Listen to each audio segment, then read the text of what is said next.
Of all the mysteries that have captured the newspaper headlines, none has caused such embarrassment to the government of the day of the disappearance of the naval frogman, Commander Lionel Kenneth Philip Crabb, OBE GM RNVR, in the waters of Portsmouth Harbour, Hampshire, on 19 April 56. Crabb was carrying out an act of espionage that was so common as to be almost routine. But on that particular day the circumstances were so peculiar that the enterprise was fraught with the gravest political consequences should it go wrong, as it did, with catastrophic results in its wake. The joint leaders of the Soviet Union, Nikolai Bulganin and Nikita Khrushchev, were visiting Britain on a goodwill mission by which the British government, under the premiership of Sir Anthony Eden, set a great store for the improvement of East-West relations and the thawing of the Cold War. They had chosen to arrive by sea in the cruiser Ordzhonikidze, that's Ordzhonikidze, with a destroyer escort. So this cruiser had a destroyer escort with it, and the ships lay moored at Portsmouth Harbour while the Soviet leaders and their entourage travelled to London by train. Their proposed spying operation looked simple enough. Now the only reason the spies were called out is because there was a destroyer as an escort.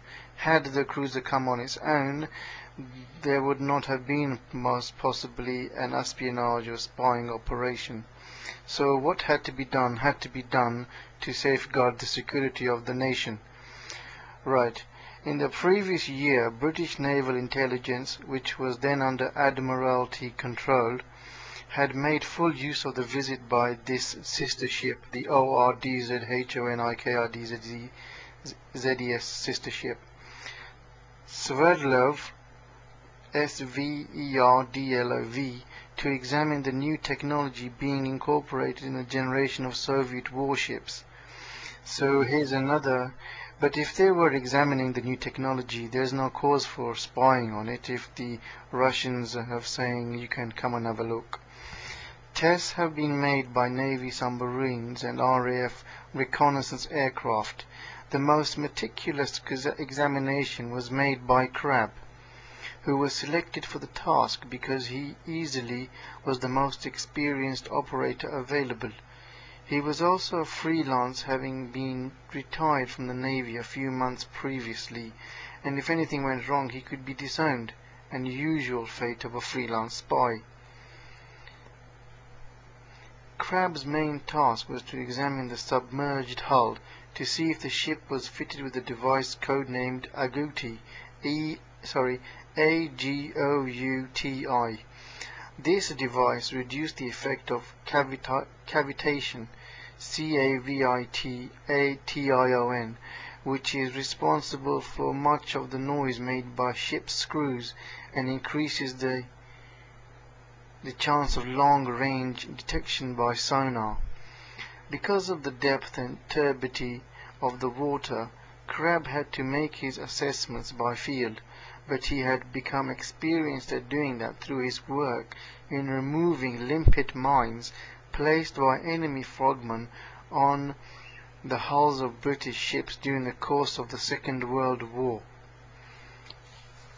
The Sverdlov operation was regarded as a routine because whenever a British warship visited Leningrad, the harbour swarmed with frogmen blatantly performing the same jobs.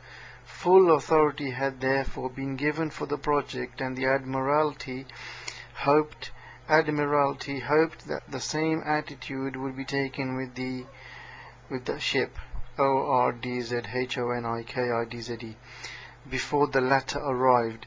However, intelligence operations of any kind against her were expressly forbidden by Eden because, with the Soviet leaders aboard, it was a highly sensitive political situation. Unfortunately for Crabb and for others, the order, which was interpreted by the Admiralty as coming from a wet Prime Minister, was widely disobeyed.